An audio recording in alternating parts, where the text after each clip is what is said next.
Et salut à tous et bienvenue dans le Comics Club. On se retrouve pour donc la deuxième partie de la vidéo de retour d'achat. Donc je la tourne la suite de l'autre que vous avez vu mercredi ou jeudi en fonction du temps que j'ai eu pour l'upload et revérifier que tout allait bien. Donc dans le même setup, je suis désolé pour la lumière, c'est une lampe artificielle. J'ai commandé du nouveau matériel, notamment une ring light et un meilleur trépied pour essayer d'améliorer un petit peu la forme des vidéos. Bon voilà, vous verrez quand ça arrivera, normalement vous verrez de l'amélioration si j'arrive à me débrouiller. Du coup, comme je vous l'avais dit, donc retour du festival d'Angoulême, on va un petit peu parler de ça, vous montrer les différents achats que j'ai pu faire, et puis je vais vous faire un petit peu un retour là-dessus, parce que donc du coup c'est la première fois que j'allais à Angoulême, motivé en fait par les venues des différents auteurs et dessinateurs de comics, donc notamment Pepe Larraz et John Romita Jr. Côté Panini, donc côté Marvel, et donc Tom Taylor, Frank Whiteley et Alvaro Martinez, côté Urban, côté DC. Et il y avait également, alors j'ai oublié, mais il y avait Bruno Redondo le samedi ou le dimanche. Et il y en avait deux, trois autres dont j'ai oublié le nom. Tout simplement parce qu'en fait, moi j'y suis allé jeudi, vendredi et samedi matin. À la base, j'avais prévu d'y aller donc avec un pote jeudi, vendredi. Et du coup, on a vu que John Romita Jr. Tenait une conférence le samedi après-midi. Donc on a réservé une journée de plus pour pouvoir participer à cette conférence. Du coup, moi j'avais la possibilité donc, de voir John Romita Jr., Pepe Larraz, Tom Taylor, Frank Whiteley et Alvaro Martinez. Euh, je, je vous présenterai les comics de chacun, mais pour ceux qui ne remettent pas, Pepe Larraz, notamment House of X Power of Ten, John Romita Jr., je ne vous ferai pas l'affront. On a parlé par exemple dans la précédente vidéo de Kick-Ass, mais il y a eu le run de Spider-Man de Straczynski, et tant d'autres avant. Il y a eu du Wolverine de Mark Millar. Il y a eu énormément de choses, du Daredevil, avec Anno Sandy, qui est ressorti récemment de luxe, que je vais peut-être me prendre. Tom Taylor, Injustice, la série en cours Nightwing. Il y a eu quoi? Il y a eu Dark Knight of Steel, il a fait un peu de Spider-Man, il a fait Dark Ages récemment. Alvaro Martinez, c'est Nice House on the Lake, que j'ai toujours pas lu, mais qui me fait de l'œil. Frank Whiteley, le dessinateur de All-Star Superman notamment, des X-Men de Grant Morrison, de The Authority. Voilà. Du coup, pour vous faire un petit peu tout ça. Donc j'ai commencé déjà par prendre le Green Arrow Black Canary, le Down Off, tome 2, parce que j'avais pris le tome 1, j'adore Green Arrow, c'est un des héros que j'apprécie le plus. Donc tout ce qui sort en France, ben, je le prends et je le lis. Donc là il y a la série Birds of Prey, enfin Black Canary et Birds of Prey, et la série Green Arrow. Donc, je vais vous montrer le sommaire. Voilà, donc vous voyez Green Arrow 7-12 et Black Canary Birds of Prey 7-13. C'est le dernier, voilà, vous voyez, série complète en 2 tomes, j'avais bien aimé le premier, donc bah, dès que je l'aurai lu, je vous fais un retour là-dessus également. Voilà, c'était plus en fait une suite, c'était pour suivre ma série en cours, c'était pas quelque chose que j'ai acheté pendant l'événement spécifiquement. Voilà, on y allait, je suis tombé dessus, je comptais le prendre de toute façon, donc je l'ai pris. Voilà. Ensuite, petit passage chez Delcourt, sur le stand Delcourt. J'ai pris Fondu au noir d'Ed Brubaker parce que c'est un auteur que j'adore. J'adore les polars qu'il fait. J'ai récemment lu Là où gisait le corps. J'ai adoré. J'avais commencé Criminal qu'il faudra que je relise et que je poursuive. J'ai trouvé Fondu au noir parce que par rapport à Criminal, c'est vrai que c'est une série qui se tient de bout en bout dans ce tome. Donc voilà, pareil, je vous ferai un retour. Donc ça se passe pendant le Hollywood, pendant l'âge d'or du cinéma en 1948. Ça reprend en fait un film noir. Donc pour le coup, ça m'a l'air plutôt méta, parce que du coup, c'est un comics noir qui parle d'un film noir. Les dessins de Sean Phillips, c'est toujours aussi beau, ça colle toujours autant à l'ambiance des comics de Ed Brubaker. Donc voilà, je le lirai, je vous ferai également un retour là-dessus, et j'en profiterai peut-être pour vous faire un retour en même temps sur Là où gisait le corps. Et j'essaierai à la limite de de bien commencer Criminal. Comme ça, je pourrais peut-être faire une vidéo spéciale polar de Ed Brubaker. Du coup, le jeudi, quand on est arrivé début d'après-midi, on est passé au stand Panini. Il y avait une séance de dédicace de Pepe Larraz. Il fallait, pour pouvoir y accéder, faire minimum d'achat de 35 €, ce qui n'est pas très difficile chez Panini, parce qu'il y a des Deluxe et il y a quand même des formats qui sont très très cool, mais du coup qui vont au-delà des 35 €. Et avoir minimum 2 comics de l'artiste en dédicace. Donc c'était ça pour Pepe Larraz et pour John Romita. Je vous le dis tout de suite, ma grande déception, j'ai pas pu faire la séance de dédicace de John Romita Jr. Par contre, j'ai pu voir Pepe Larraz. Pepe Larraz, du coup, donc comme je vous disais, 35 € d'achat, 2 tomes. On avait le droit à un petit dessin rapide et 2 signatures. Donc, on va commencer par le Deluxe House of X Power of Ten, donc que j'avais déjà en kiosque, en version kiosque à l'époque, mais je l'ai repris pour l'occasion parce que donc en fait ce sera pas pour moi, ce sera pour offrir. Et donc vous voyez, j'ai pu le faire dédicacer, donc j'en suis très content. Voilà, donc bon, House of X, je pense que vous l'avez lu. Si c'est pas le cas, je vous le conseille. C'est ce qui précède en fait l'ère Krakoa. Donc en fait, par rapport à la vidéo que j'ai fait sur la relance des X-Men de Jed MacKay, juste avant il y a eu l'ère Krakoa, et juste avant l'ère Krakoa, pour lancer celle-ci, il y a eu donc ce House of X Power of Ten qui était vraiment génial, qui en plus était superbement dessiné par Pepe Larraz du coup. Donc c'était génial. Donc voilà, si vous l'avez pas lu, je vous le conseille, sautez dessus. Ce Deluxe est vraiment très très bien fait. Voilà. Donc comme je vous disais, ça c'est pour offrir, donc je vous ferai pas forcément de retour dessus.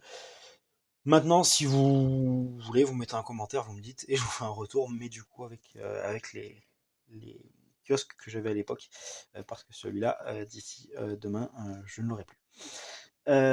Du coup, donc comme je vous le disais, on avait droit à ça et à 2 signatures et un dessin. Du coup, je vais vous montrer déjà, oui, j'ai acheté aussi le blind pack de Ultimate Universe que j'ai lu. Alors pourquoi je vous le montre maintenant et pourquoi il est ouvert? Pour tout vous dire, je voulais le garder pour l'ouvrir en vidéo. Je m'en reprocurerai peut-être un autre pour l'ouvrir avec vous. C'est juste qu'en fait, j'avais que 2 comics à lui faire signer, donc j'avais le droit à, comme je disais, donc un dessin de signature. J'avais que 2 comics, donc je me suis dit, ça peut être drôle de lui dire de l'ouvrir pour moi, de voir ce qu'il a et de le lui faire signer parce que c'est lui qui me l'a ouvert. Donc il a adoré l'idée. Il m'a demandé laquelle je voulais, donc je lui ai dit évidemment la Chris Samney sur Spider-Man parce que j'adore Spider-Man. Et il a eu, attention roulement de tambour, la couverture normale, la couverture régulière. Et donc du coup il me l'a signé en haut. Donc il était un peu au départ, il m'a dit ah, c'est pas moi qui ai fait le dessin. Je dis ouais mais c'est vous qui me l'avez ouvert, donc c'est quand même sympa de l'avoir signé. Donc voilà, je suis très très content. Ça l'a fait marrer en plus, parce qu'effectivement, bon, il était en séance de dédicace, il dessinait, il signait un petit peu à la chaîne, donc ça lui a fait faire un petit truc différent au milieu. Je l'ai lu, je vous ferai un retour dessus dans la prochaine vidéo. Et ensuite, du coup, ce que je pense vous attendez le plus de voir, c'est le dessin. Donc j'ai pris le Avengers No Surrender, pareil que j'avais déjà en kiosque. Et du coup, je vais peut-être revendre ou offrir. Parce qu'en fait, j'ai adoré. Donc je me suis dit, autant le voir dans une superbe édition comme ça. Enfin, superbe édition, ça reste un 100%, mais je veux dire une édition reliée et dure. Et évidemment, en grand fan de Spider-Man, j'ai demandé un Spider-Man. Et voici le Spider-Man qu'il m'a fait. Je le trouve magnifique. Je le trouve sublime. Il a mis donc avec son sens d'araignée, il a fait en quoi 4-5 minutes. Il a beaucoup travaillé sur l'œil pour essayer de faire l'émotion un peu de surprise, comme ça. Je l'adore. Je suis vraiment trop trop heureux de l'avoir. Et du coup, pendant qu'il ouvrait le blind pack, donc si vous avez compté, donc il y a le dessin, une signature, 2 signatures, et il y avait un petit tiré à part quand on achetait 2 titres de Pepe Larraz. Donc vous voyez couverture de Blood Hunt, qui est vraiment plutôt sympa en plus, qui est donc qui est limité à 500 exemplaires et numéroté. Et il me l'a signé en plus parce qu'il a été déçu pour moi d'avoir la cover de base. Donc très très cool. On a discuté un petit peu parce que j'étais le seul en fait, enfin le premier tout du moins de la séance à lui demander un Spider-Man. Donc il était content, il était assez surpris mais content. Il m'a demandé pourquoi j'aimais Spider-Man. Il m'a dit que lui c'était un de ses héros favoris par rapport à toutes les questions d'héritage, par rapport à l'oncle Ben, etc. Qu'il aimait beaucoup. Donc franchement, très très belle rencontre, je suis très très heureux d'avoir pu lui faire dessiner ce Spider-Man et échanger avec lui parce que ça a l'air d'être quelqu'un vraiment de très très sympa, d'être une crème. Et donc c'était très cool. Ensuite, passage sur le stand d'Urban Comics. On va commencer, je vous en ai parlé dans la vidéo précédente, par les Urban Nomades. Alors j'en ai pris que deux parce que en fait j'avais le doute, je savais pas sur les autres si j'avais d'autres versions ou pas chez moi. Il s'avère qu'il y en a que j'avais, d'autres que j'avais pas, donc je vais sûrement refaire un saut à la librairie pour voir tout ça. Donc j'ai pris le Superman les origines, parce que comme je vous disais, j'ai quand même pas mal de lacunes sur Superman, parce que c'est pas un héros qui m'intéressait spécialement. En fait, pardon, et maintenant que j'ai commencé à en lire, eh ben, j'ai envie de plus en plus en lire. Donc les origines de Mark Waid. Donc voilà, le dessin est très très cool aussi. Alors c'est qui dessine ça? Je vous montre. Hop, c'est Laini Francis Yu.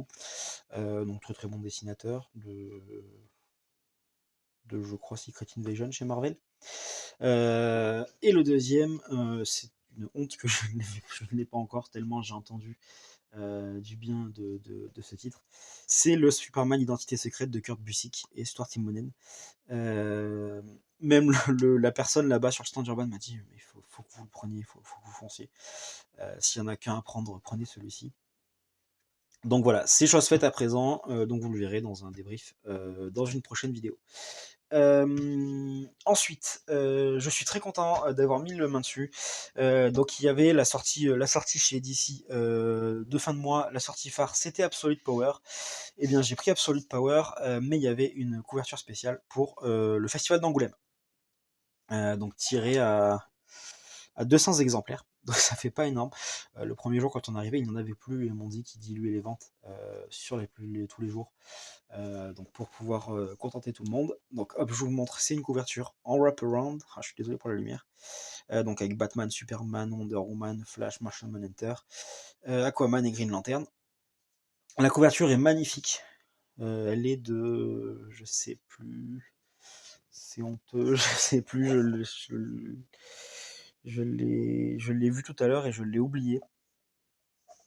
Alors, attendez, on va vérifier ça. Illustration de couverture de l'édition collector. Ah oui, c'est Michael Janin, Michael Janin, je ne sais pas comment on dit. Donc pareil, voilà, il me tardait de lire Absolute Power. Je savais pas du tout qu'il y avait une cover spéciale Angoulême. Mais je suis très heureux de l'avoir. Bon, tiré à 200 exemplaires, ça c'est un détail, mais je suis très, très heureux d'avoir pu la prendre. Qu'en plus, quand on est arrivé, du coup, en fait, j'ai pu la récupérer parce que là, il y avait Tom Taylor donc, et Frank Whiteley en dédicace le vendredi matin à 11h. Le festival ouvrait à 10h. Donc nous, on y allait directement à 10h pour pouvoir faire les achats parce qu'en fait, il fallait passer à la boutique et acheter un petit comics pour pouvoir accéder à la séance de dédicace. Enfin, c'est ce qu'on nous a dit à la base, mais en fait, c'était pas le cas. Euh, et on reparlera peut-être un petit peu de l'organisation en fin de vidéo. Et du coup, en fait, ils en ont remis le matin directement, donc j'ai pu en récupérer. Et pour la petite anecdote, bon, bah, j'ai vu 3 ou 4 personnes qui en mettaient 4 ou 5 dans leur panier pour pouvoir, j'imagine, les revendre. Du coup, donc ça, j'ai acheté ça le vendredi. Suite à ça, donc comme je vous disais, séance de dédicace. Moi, j'étais parti pour rencontrer en fait parce que du coup, de ce qu'on nous avait dit, on n'avait pas vraiment la possibilité de rencontrer tous, ou alors fallait faire plusieurs fois la queue. Vu la taille de la queue, c'était impossible. Donc moi, j'étais parti plutôt sur Tom Taylor. Donc j'avais pris, donc je l'ai pas acheté sur place, mais j'ai pris mon exemplaire de Nightwing. Alors, je fais un petit peu de place. Mon exemplaire de Nightwing parce que c'est vraiment la série en ce moment que mon coup de cœur. C'est vrai que j'adore. Il y a le tome 7, les derniers tomes, je crois, qui sortent moi aussi d'ailleurs.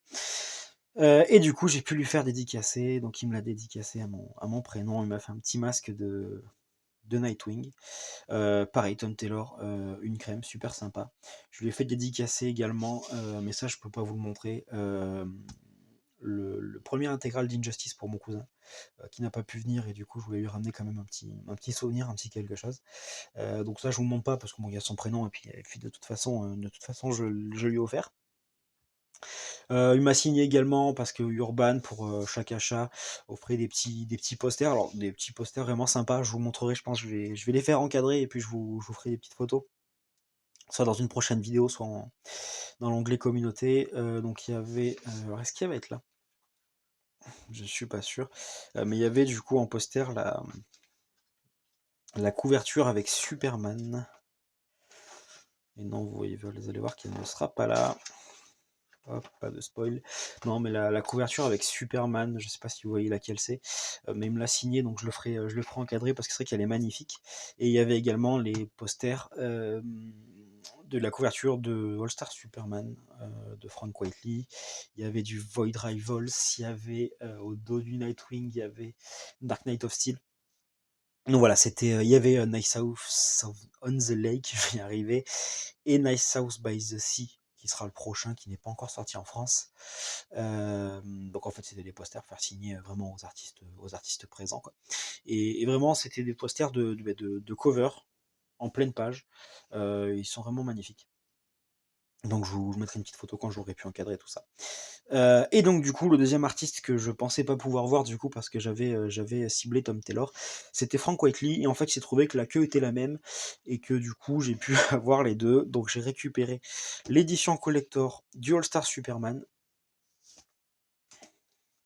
donc qui est magnifique, et que j'ai pu faire signer également par Frank Whiteley. Pareil, il y avait un tiret à part, je vous montrerai quand je l'aurai fait encadrer. Et j'ai fait signer également un poster. Donc voilà, je suis très très heureux d'avoir pu y mettre la main. All Star Superman, j'avais pas aimé la première fois que j'ai lu, notamment à cause de ce monsieur, Grant Morrison. Je lui donnerai une seconde chance parce que, bon, déjà, ça fait un moment que je l'ai lu. Entre-temps, j'ai lu d'autres comics, j'ai peut-être changé aussi ma façon de lire, de voir les choses. J'ai peut-être aussi un peu mûri, moi personnellement. Donc voilà, je vais relire ça et puis je vous ferai un petit compte rendu pour savoir si j'ai changé mon avis ou si je trouve ça toujours aussi compliqué à lire. Voilà. Côté comics, on a fait le tour. J'ai pris également 2 petits mangas. Alors il faut savoir que moi je lis très peu de mangas, enfin pas du tout en fait. Seul manga que j'ai lu un tome de Solo Leveling qui m'a pas convaincu. Et je suis en train de lire le manga Kingdom Hearts parce que j'adore le jeu et que je vais me refaire l'histoire avant la sortie du prochain jeu. Je lis très peu de mangas. J'aime pas vraiment les dessins japonais, en fait, le style des dessins. Euh, Ça me bloque un peu, donc en fait, j'ai quand même envie d'en lire parce que je sais qu'il y a quand même des histoires sympas. Il y a quand même, voilà, c'est quand même un médium à part entière et j'ai envie quand même de m'y intéresser, de voir un peu ce que ça donne. Et du coup, pour débuter, je me suis dit que ça pourrait être pas mal. Je suis tombé sur un manga français et il y avait le mangaka Dreamland. Je sais pas si vous connaissez. Donc c'est le pote avec qui j'étais qui me l'a conseillé. Voilà, donc vous voyez les dessins, je vous montre un petit peu. Le pote avec qui j'étais me l'a conseillé, m'a dit que c'était vraiment pas mal. De ce que j'ai compris, c'est une histoire d'un garçon qui peut voyager à travers en fait le monde des rêves. Et j'ai rencontré du coup l'auteur, on a pu discuter un peu, il n'y avait pas grand monde dans sa file et du coup on a pu prendre le temps. Il m'a fait un super dessin, donc du héros je crois. Voilà, donc pareil, je le lirai, je vous dirai ce que j'en pense parce qu'effectivement, moi en tant que personne qui lit pas de manga, voilà, j'avais envie d'essayer, de me laisser une chance. En plus, avec la chaîne YouTube, du coup, ça peut me permettre, mais non seulement déjà que vous puissiez voir l'évolution. Si ça se trouve, dans 6 mois, je lis toutes les séries manga possibles de l'univers, parce que je serai bien rentré dedans. Et ça me permettra aussi d'avoir vos retours et vos conseils éventuellement, en fonction de ce que j'aime, ça peut être super intéressant pour moi. Et le deuxième, en fait, c'était le manga un peu, enfin pas vraiment phare, mais le deuxième manga phare de ce festival, parce qu'il y avait 2 expositions. Il y avait une exposition sur le manga Vinland Saga, qui était vraiment très très cool, que j'ai pu faire. Ils montraient des planches originales, tout fait à l'encre de Chine, etc. C'est impressionnant. Mais j'ai pas souhaité vraiment me lancer dedans pour le moment. Ça reste dans un coin de ma tête, mais pour le moment, bon voilà. Et la deuxième exposition, c'était sur l'atelier des sorciers. Et là, vraiment, les dessins m'ont vraiment transporté. Donc j'ai pris le premier tome. Mais j'avoue que les dessins m'ont vraiment donné envie, le pitch également. sur la sorcellerie avec les dessins, etc. Ça m'a vraiment donné envie de le lire. Donc pareil, je le lirai. Et si ça se trouve, dans 6 mois, j'ai toute la série. Je vous ferai un petit retour. Et voilà. Et du coup, c'est tout ce que j'ai. Donc voilà, comme je vous disais, j'ai acheté également le premier intégral d'Injustice, mais c'était pour offrir, donc je ne l'ai pas pour vous présenter. Mais c'est tout ce que j'ai pu acheter sur ce festival. Un petit mot de la fin, du coup. C'était la première fois que j'y allais. Franchement, c'est super cool dans l'aspect rencontre, notamment de la communauté, entre guillemets. J'ai rencontré plein de gens, notamment côté comics, lors des séances de dédicaces, qui déjà nous ont donné plein de conseils pour pouvoir profiter au max, obtenir les dédicaces qu'on souhaitait, qui nous ont donné plein d'astuces, etc. Donc ça c'était top, on a pu échanger notamment également sur nos lectures, sur les comics à lire. Chacun en fait a ses propres classiques entre guillemets, au-delà des classiques reconnus de tous. Donc ça c'était super, super intéressant. Les auteurs également que j'ai pu rencontrer, que ce soit Tom Taylor ou Pepe Larraz, Frank Whiteley, j'ai vu un peu plus fugacement parce que du coup, comme je disais, normalement on n'était pas censé pouvoir faire les 2 auteurs en même temps. Mais du coup, rapidement, j'ai pu prendre un peu mon All-Star Superman et mon poster, il m'a signé les 2. Très très gentiment, mais j'ai pu échanger un petit peu plus avec Tom Taylor et avec Pepe Larraz. Les deux étaient des crèmes. Tom Taylor, j'ai même pu prendre une photo avec lui. Il m'a pris mon téléphone, il a pris une photo, il était très très heureux. Donc vraiment, c'était très très cool. La masterclass de John Romita Jr. Était très intéressante aussi, animée par Chris, la chaîne Chris Setup. Pareil, donc lui, les questions qu'il a posées étaient, je trouvais, très pertinentes. Il passait en fond des planches de Romita, il commentait un petit peu tout ça, il expliquait comment il est rentré chez Marvel, comment ça se passait pour lui, quelles difficultés il a rencontrées, qu'est-ce qu'il aimait le plus dessiner. Ça m'a beaucoup parlé, il y avait toute une partie questions du public qui, pareil, était très très intéressante. Non, franchement, c'était vraiment génial. Par contre, effectivement, en termes d'organisation, alors globalement, toutes les séances de dédicaces n'étaient pas organisées par le festival en lui-même, mais par l'éditeur qui faisait venir l'artiste. Et autant Panini, alors de ce qu'on m'a dit l'année dernière, les années précédentes, c'était vraiment pas terrible. Cette année, ils ont visiblement appris de leurs erreurs. Ils nous ont donné, quand on achetait des petits tickets avec 1 heure de passage. Du coup, en fait, l'avantage, c'est que pour un achat, on était sûr en fait d'avoir à minima une dédicace. Donc, vous voyez, moi j'ai mon super Spider-Man. Donc ça c'était cool. Bon, après ça a pris du retard, etc. Mais bon, ça ils y peuvent rien. C'est l'artiste qui prend le temps de faire ses dessins. Voilà, je vous le mets là parce que j'en suis très très fier et que ce sera un petit peu plus sympa pour finir de discuter comme fond. Oula, casse la gueule. Voilà, on reprend, ce sera un peu plus sympa comme fond pour discuter. Euh, donc ça, c'était vraiment très cool. Euh, Côté urban, c'est un peu plus le dawa, entre guillemets. C'est en fait, ils mettent les artistes dans dans un petit stand. En fait, c'est un peu démerdez-vous. Il y avait la queue à côté. Il y a très peu d'infos. Quand on demande sur le stand, ils te disent en fait, vous ne pourrez pas voir les artistes tous, il faudra faire un choix. En fait, les artistes étaient tous à côté l'un de l'autre. Et, et en fait, c'était la même queue. Donc, vous voyez, j'ai pu faire dédicacer mes comics aux 2 artistes. Ils nous disent il y a une obligation d'achat d'un minimum 1 tome. Au final, c'était pas le cas parce que moi, je suis passé acheter mes tomes juste avant les dédicaces. Il y avait des gens qui n'avaient pas du tout été passés par la boutique, pardon, et qui étaient là et qui ont pu très bien faire dédicacer leurs comics. Donc voilà, c'est un petit peu brouillon à ce niveau-là, c'est un petit peu compliqué. Après, c'est pareil pour eux, c'est compliqué d'estimer le temps.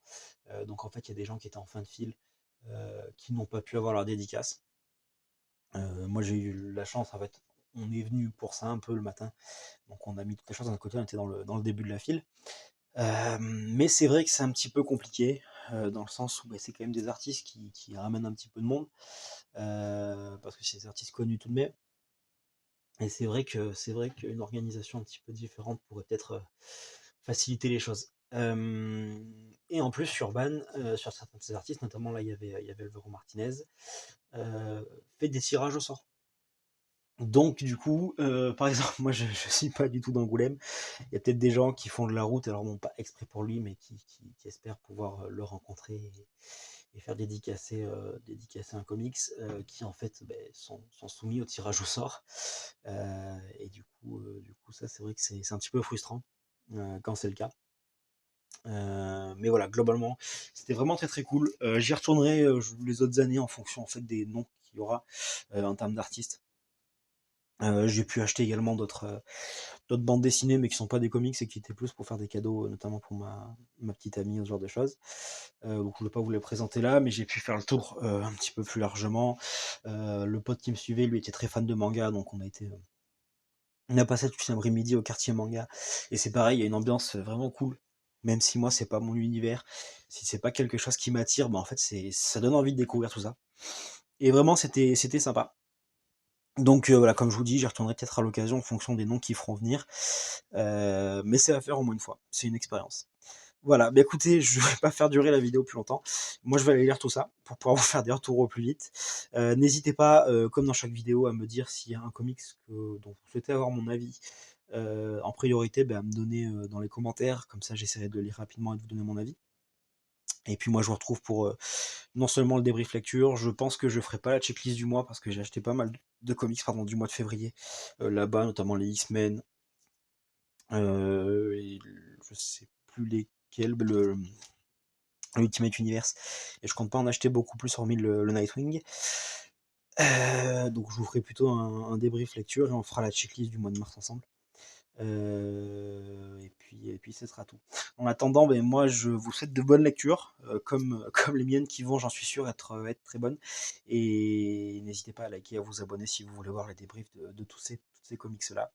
Et je vous dis à la prochaine.